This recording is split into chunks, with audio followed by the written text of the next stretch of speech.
Hello, everyone. Welcome. We're just letting folks enter the webinar. Welcome to the College Horizons webinar and the application and program updates. Welcome, welcome. We're just letting folks in the room and then we will begin here shortly. Welcome, everyone. Come on in, join us.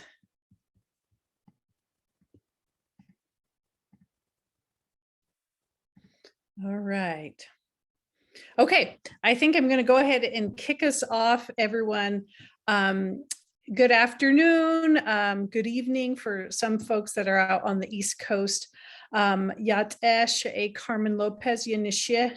Twitching Ninshlan auto Bilagana Dasha Bashichin, Gilzathan Dasha Che auto Bilagana Dachnilla, Quit Ego Asana Nishlan auto Zitlajin Bekeda E Yazid Nasha.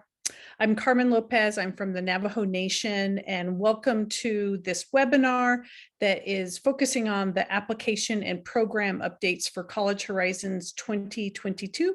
And I'll let Danae introduce herself. Yat Sha'e Dene Dormianisha, Tavahan Nishlin, Nakai Dene and Bushichin, Totoni Dashache, Nakai Dene Dashanale. Hi everyone, my name is Danae Dormy. I'm the Associate Director of College Horizons. I'm a citizen of the Navajo Nation and based here in Tiwa Territory in Albuquerque, New Mexico. I'm a College Horizons alumna. I did the program in 2009 at Yale University, and I am also a former admissions officer at Yale University as well, where I directed Native outreach and recruitment prior to my role here at College Horizons. So I've had lots of years of experience with College Horizons, and I will be joining Carmen in today's presentation. Okay, and for us we also want to acknowledge that College Horizons office is on the homelands of the Pueblo peoples of central New Mexico, and especially we are in the homelands of the Damaya or the Santa Ana Pueblo. Okay, just a quick reminder that this webinar is being recorded. It will be available for playback. Link will be sent out probably tomorrow after everything gets downloaded to any of the registrants. You will be in a listen-only mode as participants. You are welcome to submit questions in the Q&A chat box. You can submit as we go throughout the presentation, and then we will, at the very end, leave plenty of time for Q&A to answer questions. If we are not able to get to everyone's questions, then we can respond via email.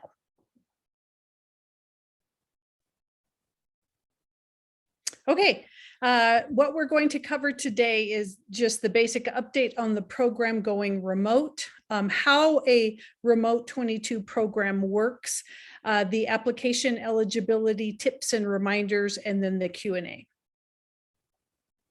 All right, part one, here we go. Update on the program. College Horizons 22 is going remote.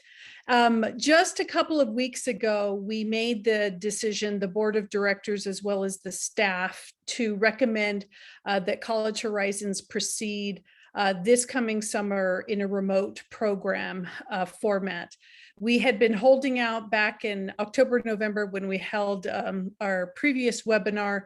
We were trying to hold out as long as we could to see if the pandemic would subside a little bit more, if we'd have some different type of public health orders.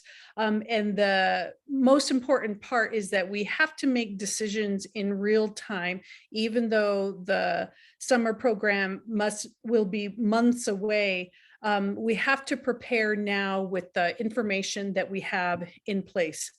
The biggest issues were coming down to quarantining students or faculty during the program, and how would we be managing that with another offsite option. And we just have to remember that we're flying almost 200 people from across the country to one site. And this is different than many students who might be able to attend regional or state programs, or if you're in a residential program like our colleges or some of our high school students attend. Generally, they all have requirements that a student must return home if they are positive with COVID. And usually it's that day or within 24 hours. We'd be in a similar circumstance and did not want to create financial barriers for our family, nor could we in good conscience put students on an airplane to vacate them off of a campus in 24 hours. So there were many moving parts that we felt that we were not in the position to be able to host a in-person program. So the good news, though, as I wrote, is that we have 2 great years of experience behind us on what remote programs can look like and feel like. And we've come across with our students of having really delivered and continued to provide that high quality personal touch program. So I invite you to be ready to join us remotely and get all of as much as you can out of the program with us. Okay. So what this has meant as we've decided to go remote is that we've revised our remote dates. The initial June, end of June dates were for an in-person program prior to the 4th of July, because we wanted to get students together before events happened over a 4th of July weekend. That was putting us up tightly against high schools that are still, many of our East Coast students are still in high school all the way up into almost that last week of June. So we knew we were cutting it close with that deadline. So the remote program allowed us to be able to push back a little into July after the 4th of July holiday to give us that a little bit of recovery time so that everybody would be out of school and be prepared to participate. So the overall revised timeline, of course, we launched the application on February 1. It is due March 1st, so it's a 30-day, 1-month window. Our goal is to provide admissions decisions by April 8th. And I'll say a little bit more on another slide about making you aware of if your application parts are all submitted. We do not do that as you submit each part. We have to wait until all of the past the due date of March 1 when we pull all the application pieces down and are processing them. So it takes us a couple of weeks to be able to process applications. Then we will send out an email confirmation letting you know if we're missing any parts of the application. But when students submit your application online, you will get an auto-generated email confirmation that it has been successfully submitted. We're going to show you a couple of slides at the end so that you know what that looks like. But we do ask for your patience. Once you are submitting between February 1 and March 1 your application, give us a couple of weeks and we will let you know if there are any missing parts to the application. So back to the timeline, April 8th, we will give the admissions decisions on if you are admitted to the program. By April 18th, we'll ask for your confirmation of participation, and then the parent or guardians will complete some additional waivers for remote programming. By April 25th, we will send out information for students to activate a College Horizons Gmail account. We do use the Google Classrooms for our remote programming, and that requires us to have give you a Gmail account. So we don't release those until students have confirmed their participation in the program. We will also have a program Google site ready for students and their parents and guardians to be able to see what information, deadlines, just the program information is coordinated there.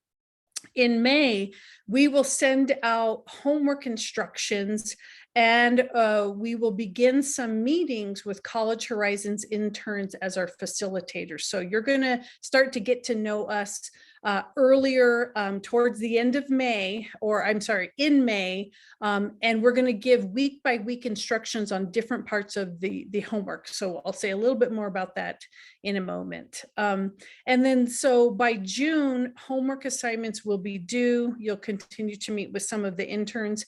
And that we have homework due in June because our faculty begin to look over your information prior to the program so that we're ready to go with you as the program kicks off, and so that we can maximize our time together.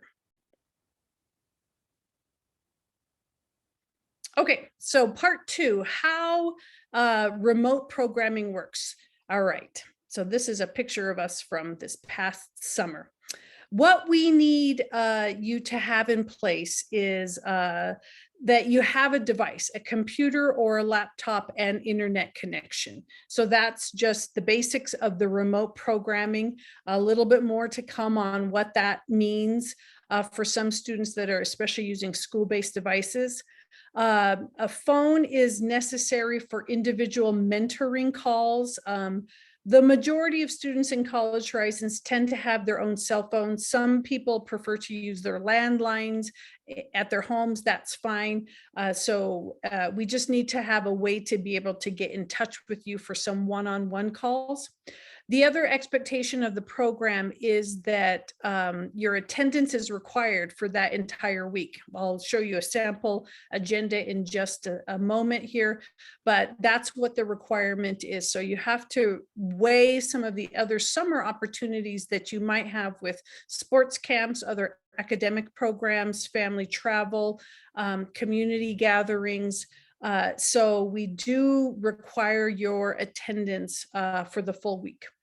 We need you to also complete all of that program homework. So again, we have a limited amount of time that we're trying to maximize in the summer, and you'll just have a better running start if you've got all the homework completed prior to the program so that we can go over those drafts with you. And then, of course, we need parent guardian support. We do attendance every day, and we meaning me, I help to make calls for students that are not showing up to class. If I cannot reach a student, then I'm calling the parent and guardian asking where you are. So just as I would be knocking on your door at an in-person program, we'll be calling you up to find out where you are for that day's sessions. Okay, technology expectations. So to participate in our remote program, students will need a laptop, desktop, or tablet. And we're just clarifying this a little bit more, is that you need a keyboard in order to participate in the program. You can't do this off of a phone or a smartphone. You need to be able to type and have multiple drafts that you're working on. So make sure that you have a device. You need a stable internet connection. When you're completing your application, we do a technology survey to get a sense of students that might need some help with this. If there's a need for a hotspot or a jetpack, we can work with you, but we just need to understand what your situation is at home. So again, thinking about what your internet connectivity is like in July. And then again, a phone for the individual mentor calls. So we are fundraising, as we did last year, to be able to purchase laptops for students who do not have a personal device.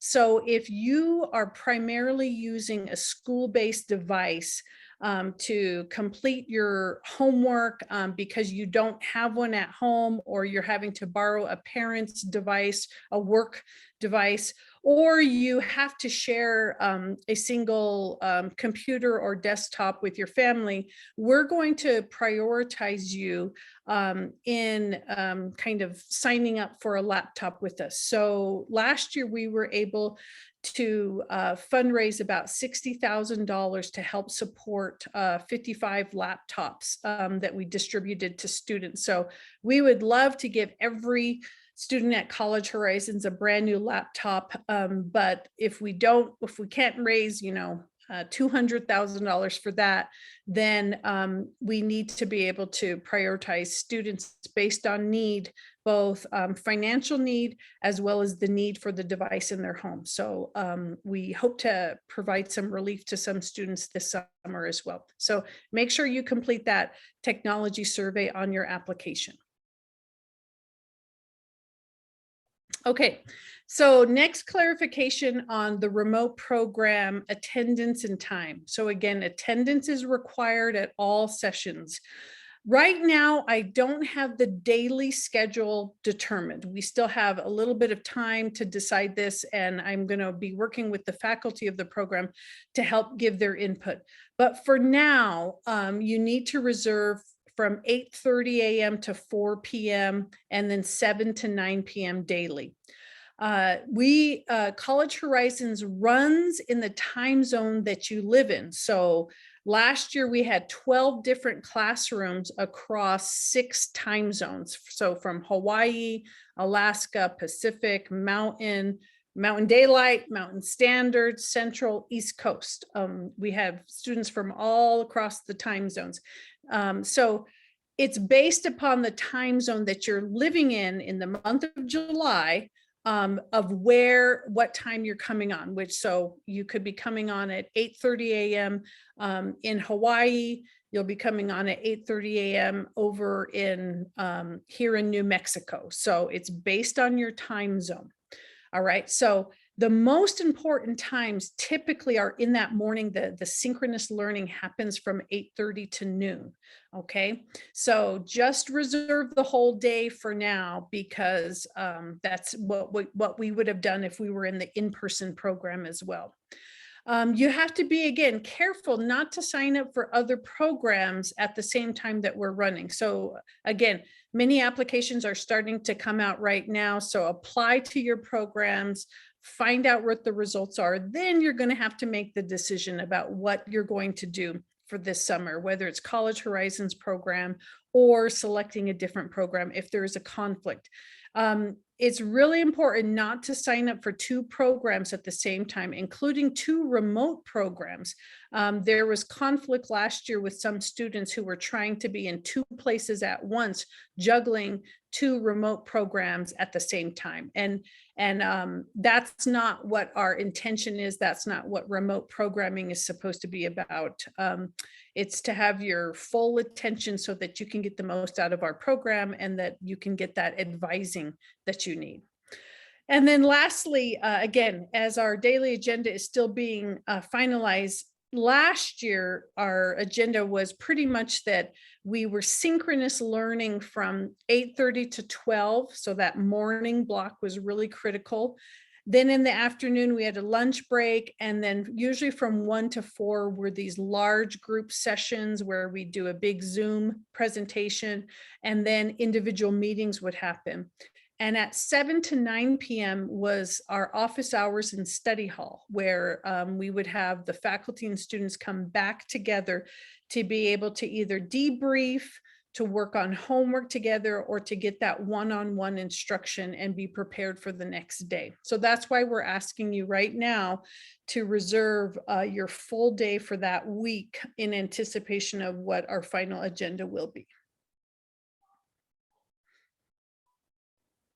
Okay, this one might be you might need to scoot closer to the screen to see it, but this is an example of what our program looked like last year. Again, we are going to modify a little bit for this coming year, but again, you can see that we pretty much went from the morning block. For example, on this one, it was usually an 8:30 to 10 small group meetings. We'd have a stretch break for about a half an hour and then come back again from 10:30 to 12 for the rest of the small group or individual meetings. And individual meetings can be with what are called specialized faculty members who are our list makers. Those are the school counselors who are going to help you build the list of colleges for you to consider applying to. We also have an essay specialist who works one-on-one with you as you draft your essay, your personal essay for college applications. And then you have an advisor or mentor who's helping you work through our homework assignments and curriculum and make sure that you're on target with your homework assignments for that week. So that's what the individual meetings can be. And then again, typically last year we'd have an afternoon between 2 and 3, some type of large Zoom meeting that was for everyone to participate in. And then we'd go back to individual meetings in the afternoon and then come back for that 7 to 9 office hours study hall session. So that's a sample of what our program looked like. The college fair day that we held was an intensive day. And this is just one page of some of the college partners, but we've held 2 really great college info fair sessions where all of the colleges are able to participate. And we, again, have a great schedule for it. Students sign up for different sessions and they get that one-on-one info. So it's an intense week. And it'll go by actually really quickly. And we want you to maximize your time with the college advisors and our expert high school counselors that come together. Okay, so the last expectation that I have on here to go over is about homework. Program homework, again, is going to be assigned in April with instructional webinars held in May. So for some of these major assignments, we're going to hold a webinar for you, walk you through what the homework assignment is, have the session recorded so that you can play it back as you need. And this is going to be a new part is going to be for the parents and guardians who are going to do a family EFC calculation, expected family contribution for financial aid. In years past, usually College Horizon staff would do this when we would require families to submit tax information. So this year, instead, we're going to work with you and hold a webinar to walk you through the website that we would like you to use, which will be the College Board's Big Future EFC calculator. So again, more information for the parents and guardians when we get to that point of giving you instructional videos. So the homework needs to be turned in by our assigned deadlines. Again, our faculty will review the work in advance of the program and give you feedback. So we need it to be finished so that we're ready to go on that first day. So here's a list of some of the homework that will be completed prior to the program. We send you a link to a self-assessment, a college self-assessment. This is a battery of questions to get you thinking about college and what is it that I want to explore.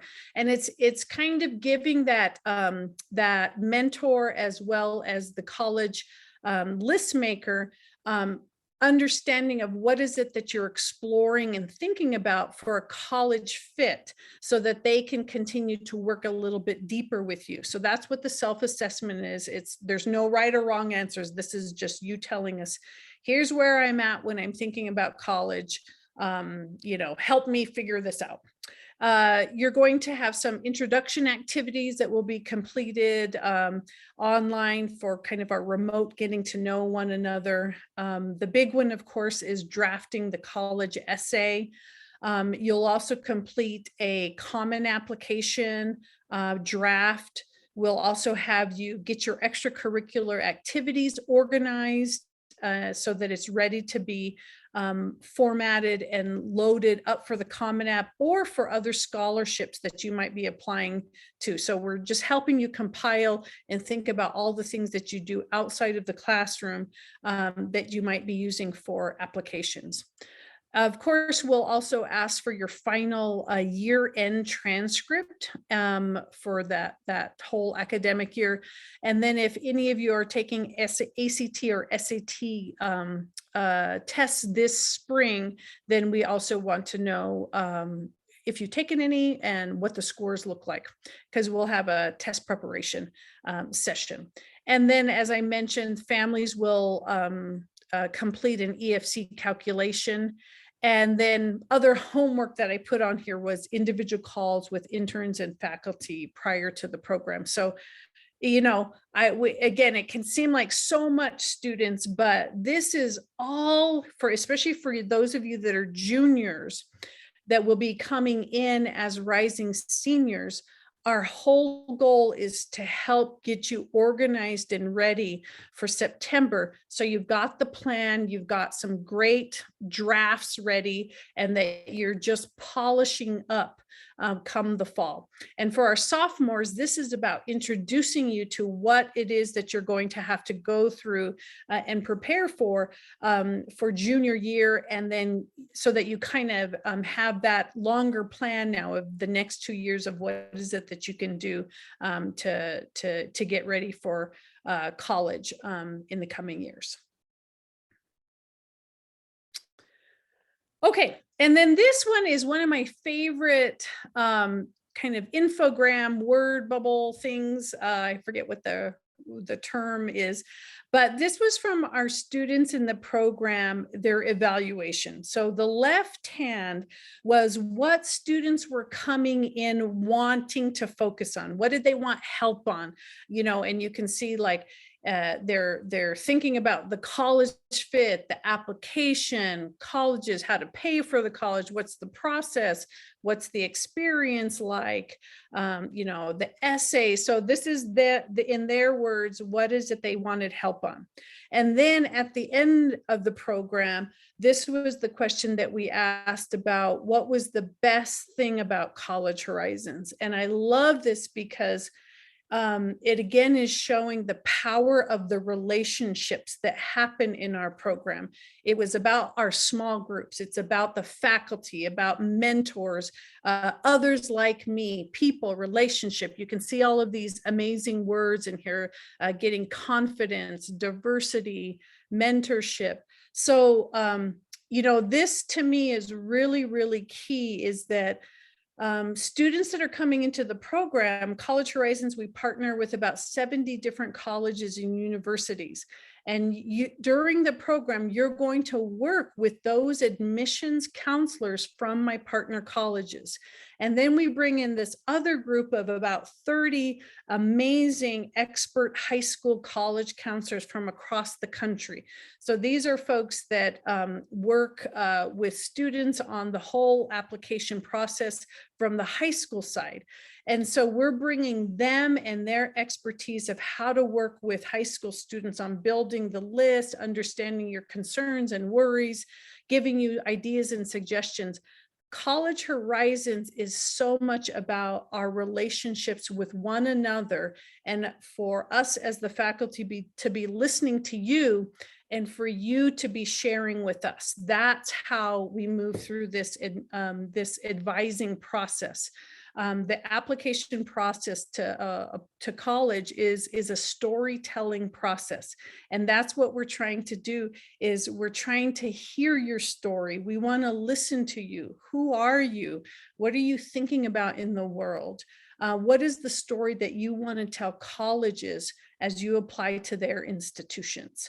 So it's driven by you, but it's really based upon these relationships. So this is why your attendance really matters. And if you go all in with us, you're going to get some amazing advice coming into the fall, and the help and the relationships for you to navigate this process. Okay, so let's move to part 3. This is the application requirements and eligibility. We had already published these back in the fall, but I'm just going to go over them very quickly, and then we'll get on to the Q&A here.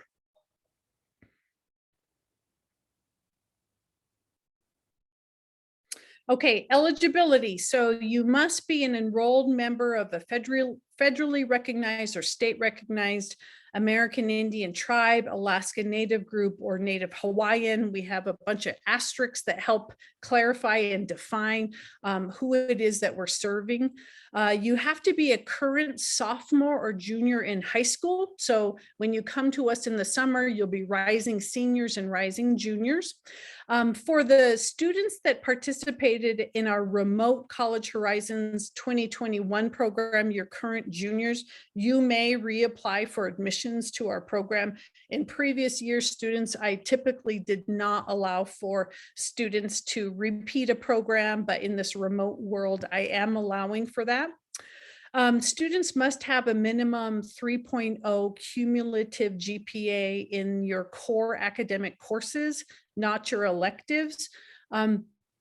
We often get questions about if I'm close to that, should I apply or not? And we're looking for that upward trend. We're still conscious that we're in a pandemic. We are still, this year, while many of us have returned to in-person school, we've seen a lot of disruptions especially from November after Thanksgiving to now of, in-person to remote to, all sorts of quarantining measures that students have had to do over the past school year. So we recognize that you're not back to your regular academic instruction and perhaps your performance, but we are looking for that upward trend of how you're doing, okay? And then students need to be a citizen and current resident of the United States. And of course, you need to submit a completed application by the deadline. Okay, the application components for this year, you have the student application. On that application, you can save it online. So when you go in, you can click the top button to put your email address in, create a password, and you can save that application and come back to it. The student application, when you see the pages, it can look like a lot, but you move through it pretty quickly, and we sectioned it out. But in addition to kind of the bubble fill-in questions, there's going to be a section on short answers of just describing who you are for us to get to know you. And then there's a personal reflection essay that we're asking about, again, for us to get to know you. And then if you have any ACT or SAT results, you're going to submit those. You don't have to have them. And then students can submit an unofficial transcript that needs to include the semester 1 grades. So everybody at this point has semester 1 grades ready. That's what we need to see. The second component is the teacher recommendation form. So students, you need to give your teachers the link to complete the form. So make sure you email them, give them the link, they can complete it and submit it for you. Counselors also need to submit a form, and the official transcript will be loaded by them. So again, you're responsible for giving the counselors the link for the form to complete. Parents and guardians also have a form to complete. It's not very long. We do ask several financial related questions, and this is for our financial advising component. So one part of College Horizons curriculum is understanding fit. There's the academic fit, the social fit, the regional fit, the financial fit. So we're looking at matching colleges to a student in different categories and areas for you to have a comprehensive list and for you to then factor in weigh what's the most important fit that I need as a student to be successful. So for the parents, we ask a lot of financial questions because we need to know how to advise in terms of types of colleges to apply to, and for scholarships, merit-based aid or need-based aid. So that's really critical for us to be able to give you that piece of information and to guide the students in understanding the financial aid process. And the last part is the tribal enrollment and Hawaiian documentation upload. And again, on that page, there's instructions on how to do that. Okay, the troubleshooting tips. So these are the most common questions that we end up receiving that we want to go over with you. If you're using a school-based device, or if you're completing your application at school, there could be firewalls on the device that you're using. So you either need to check with your school IT or an administrator about gaining access to the College Horizons website to be able to complete our application. If you can't, then you're going to have to use a different type of device, essentially a personal device, to be able to access our application. We have no control over the school firewalls. We don't, there's nothing we can do. There's no workaround around it. It's about the device that you're using. So that you're going to have to find a different device to be able to complete the application. Another common one is the application's not loading up. You're not seeing it. So this becomes about a web browser. We do recommend using the Google Chrome for the duration of the program, since we're going to be using that as part of our suite. And again, you can download that Chrome at google.com/Chrome. So that's another one, is try a different browser if you're having trouble seeing the application. And again, students, it's your responsibility to give the teacher and counselor the links to the forms that they have to complete on your behalf. Okay, so we don't automatically send it to the teacher or the counselor that you list on your application. So that's your responsibility to get that to them. And again, teachers and counselors can save the forms and complete multiple forms for different students at the same school. And then I'll let Danae take over from here, because she helps with all of the back end side of the application, especially with the e-signature verification. There's pretty much a two-step authentication process. And a lot of times counselors, teachers, and students forget to finish the second step once they get an email. So I'll let her take over. Hi, everyone. So like Carmen mentioned, I run a lot of the back end of our student application, but also when students actually attend our program remotely, we use, like Carmen said, a Google Suite. So highly recommend using Google Chrome when filling out our student application, when filling out our teacher counselor forms, parent forms, any of the forms that we went over. And part of what we require is something you may have heard of before. Maybe you have it set up to log into your social media accounts. It's two-factor authentication. It helps us ensure that the person who is filling out the application is that person that they say they are. And so the way it does that is it verifies who you are through the email that you use on your student application. So I'm going to go over just a couple slides here of it, whether you're a teacher, counselor, parent, or student filling one of our forms out. This is a process you will have to go through.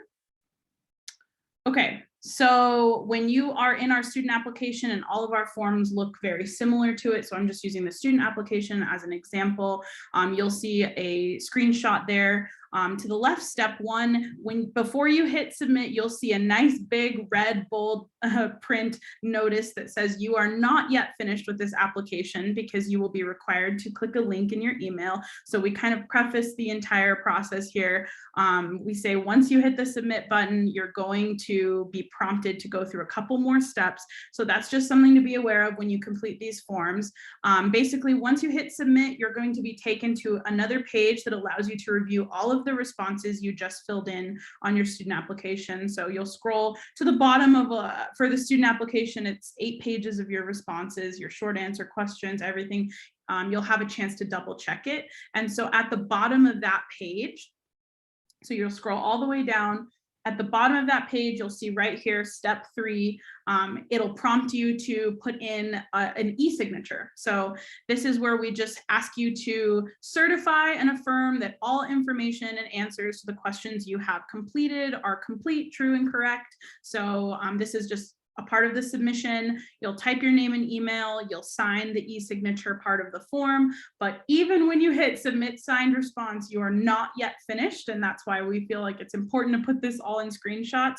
There's one last step to verifying your signature, so you'll be taken to a thank you page, but after that, what you're going to do is actually go check your email. So once you hit the final submit button, you're going to go check your email.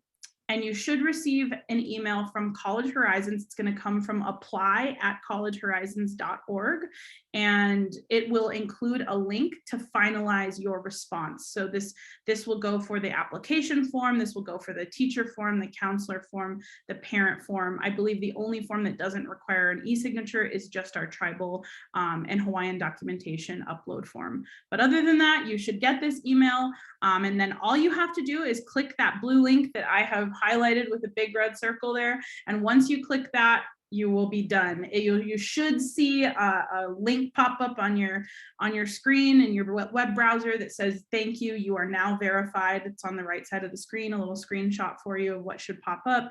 And so once that whole process is over, you don't need to do anything else. You can just close out and you're good to go and you're finished. If you have any issues with the e-signature, you can feel free to write apply@collegehorizons.org, and we will make sure we get it sorted out with you, because there are ways we can help you submit it on our end. But everything should go smoothly. Please be sure to check your spam and junk mail folder once you submit your application, because it's very possible that the application signature verification went to that inbox. So we just advise you to do that. But I think that's it. If you have any questions about that process, feel free to put it in the Q&A. I'm kind of the person that runs a lot of the stuff on the back end of this. So hopefully it's helpful to have a face to the name if you have questions. All right. And then Carmen, we do have some questions in the Q&A box.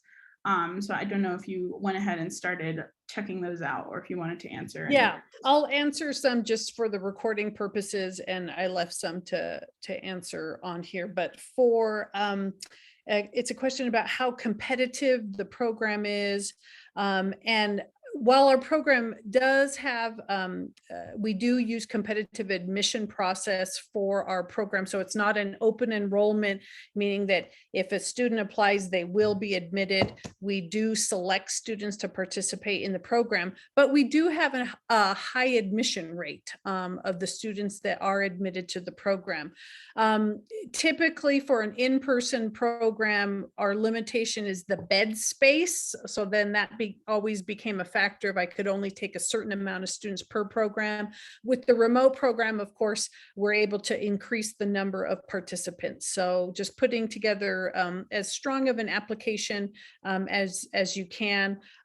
We evaluate students holistically as well, from what is their academic, what do they look like in their academics, what are they like outside of the classroom, in their extracurricular, home setting, community setting. We do in the personal essay ask about what is your connection to your community, and we need to understand this. So really make sure on that personal essay that you're talking about that experience with your Indigenous community. Some students may not have a lot of experience with their communities for multiple reasons. We just need to have an understanding of what that means and looks like for you. And then we look at leadership opportunities, and then of course, different type of diversity criteria, multiple things.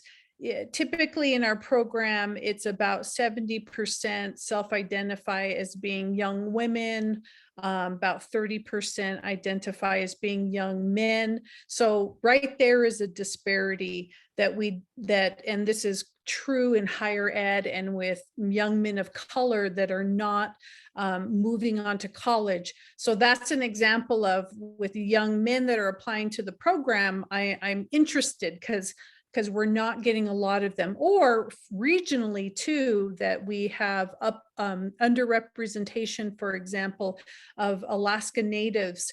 And so when we get those applicants, we're looking closely at them. So there's similar other diversity and demographics that I'm looking for us as College Horizons.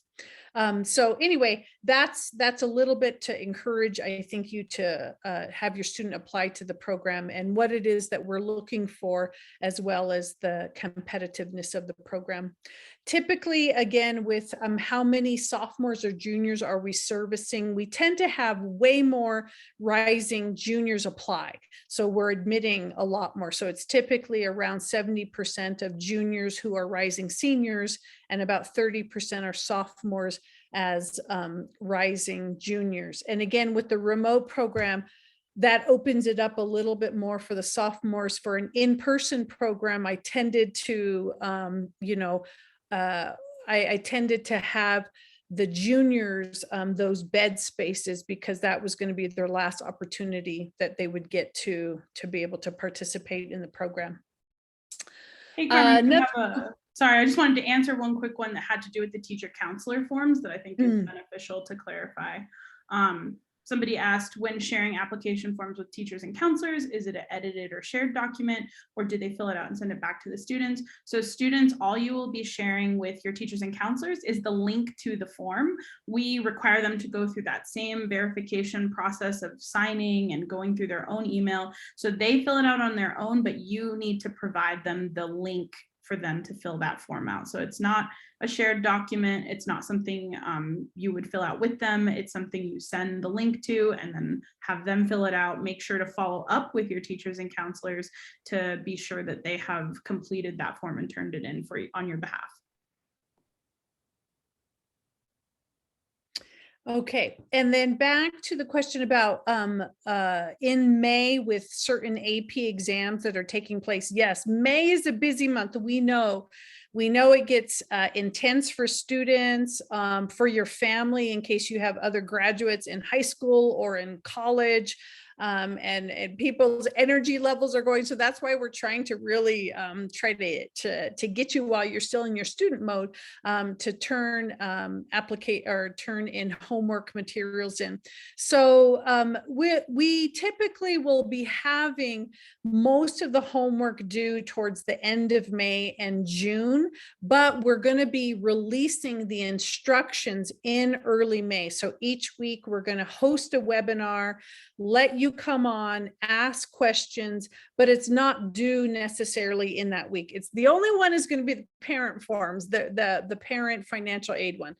They're the ones that have to complete it within a shorter time frame than the students. But pretty much we want to give you a little bit of that flexibility as the school year closes with AP exams or final exams. So we are aware of that for students in May. No, I'm sorry. I skipped one question. Does the program allow for application of students who are set on trade, vocational training leading to a certificate program, and not necessarily a degree? So this is a great question, a great clarifying. Our goal is to counsel students for 4-year degree programs. So that is what we're looking for in interest by the student coming into the program, because that's what our curriculum is geared for, is for the 4-year degree programs. Some of our students might be exploring with the 4-year degree programs, for example, some tribal colleges and universities that do offer Bachelor of Arts or Bachelor of Science programs.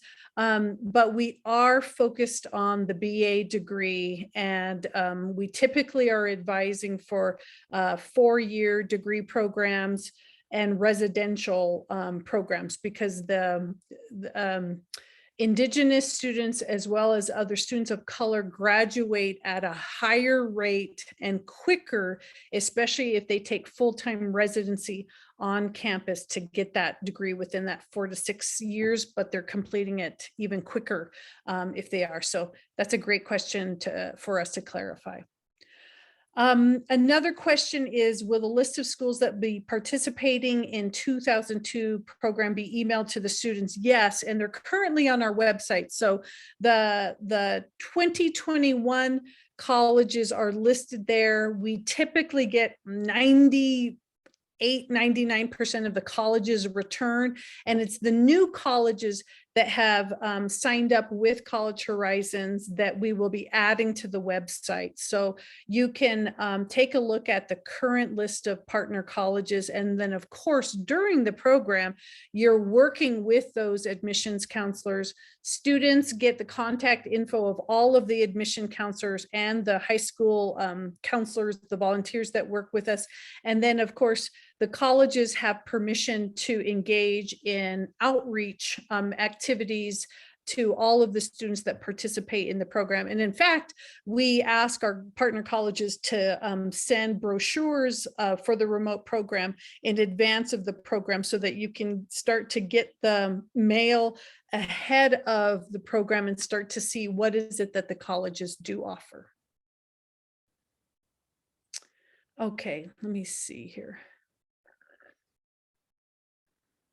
Okay, yeah, if there are some conflicts, so a question is about if there are conflicts between our program and other programs and they have to select another program. I know there are great programs that are out there. What will we make available to students that are not able to participate? Typically, we have also run some of those large group webinars as a public event. So we do try to do other activities that's open to the public because that's good for our partner colleges who also want to meet other great college aspiring Indigenous students so that you can learn a little bit more about them. So we will do our best to share those opportunities with the students. We don't give all of our curricular materials out.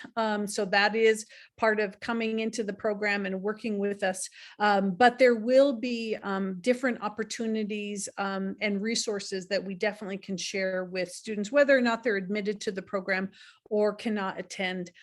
We do want to be, a good relative and share the blessings that we have of what we are learning with others. So you can look out for that. Okay, let me look at another question. A question about would I recommend this program to a student on the fence about their future goals, or maybe wait until junior year for a more clear plan? Another great question. I would say that they need to be on board and ready for college in their future. We're not a program that's convincing students why college. We're wanting to work with students who are seeing it. They want help to navigate the process and how to present their best story going forward. And because of the intensity of the program, I would say, especially if they're a sophomore and have another year of maturity to come, then to wait for the next year to apply for it. But there's a lot that we're asking our students to do in that intensive week, plus leading up to it, that I don't want to be worrying about dragging a student along. It's better to have their kind of intrinsic motivation. And that's okay too, because sometimes students they're not there yet. And once interest starts to peak for them, then they'll begin those exploration questions. So that was a great question to ask. Let's see. Okay, what are College Horizons alumni known for? What reputation do they have with partner colleges? Well, I mean, we have, one thing I didn't put in this, I think these slides, but in previous presentations, College Horizons has, been around for over 20 years. We've worked with about 3,500 students from across the nation. And of those students, they've gone on to attend 700 different colleges and universities out there, including about 40% of our students go on to attend one of our partner schools. And our partner colleges are typically selective and highly selective schools, although they're not all. And that was due to a financial aid policy that we used to have in place, where we wanted colleges partnering with us that would meet full demonstrated need of our students. We didn't want financial aid to be a barrier, so we wanted to bring forward colleges that have great financial aid to offer our students and their families. Still, among our college partners, about 90% continue to offer that full demonstrated need, but it's no longer a requirement the way that we used to. So in that sense, we have a diversity of our students attending a bunch of different types of colleges. And the most important thing is that, our students are completing college. They're completing college at a 85% college graduation rate, which, when we compare that to national statistics, it's down near 24% of Indigenous students completing that degree versus 85%. And our students now, our alums, are doing amazing things. We've got professors and doctors and attorneys and CEOs. We've got someone who helped put a rover on Mars. We have, during this pandemic, alumni who have been on the front line leading their communities on the vaccinations and healthcare delivery or tribal management during this time. We have alumni who are Indigenous language teachers or are linguists. And of course, on my staff, I have amazing College Horizons alumni who've come back to work for College Horizons. So I know you have to check out our podcast that Kendall Harvey hosts for College Horizons, because he interviews some amazing College Horizons alumni who are doing incredible and diverse work out in the world. So I could do a whole thing on the alumni, but they're amazing. And of course, too, during the program, we will connect students to our current College Horizons students that are on those college campuses. And then, as we've been working with this past year's seniors, as they are being admitted, this is also when we're saying, okay, do you want to, as you're going to be making your college selections and deciding which college do you want to attend, do you want to talk with some alumni from those colleges so you can kind of hear from them directly about what they're interested in? So a lot there. Okay. I wanted to emphasize Kendall's podcast for anyone who's interested in our alumni and the impact that our program has had over the years on different generations of students. You can just type in College Horizons at Apple Podcasts or on Spotify, and we have several episodes on there of interviews with some of our College Horizons alumni who are out in the world doing really cool things. So definitely recommend that if you want to learn more about what it's meant to people to come through the program. Okay, Danae, I think that probably wraps us up. So again, this has been recorded. We will send out a link to all of the folks that registered. We'll also include some of the slides on our FAQ page. So do refer to the FAQ site to answer some of those questions. But we'll also especially do those screenshot ones to make sure that the verification that's up on the website for you to take a look at. So again, thank you so much for participating tonight. We look forward to your applications and reading them. And if there's any additional questions, please send an email to us and we will get back to you in the coming week. Okay, thank you all.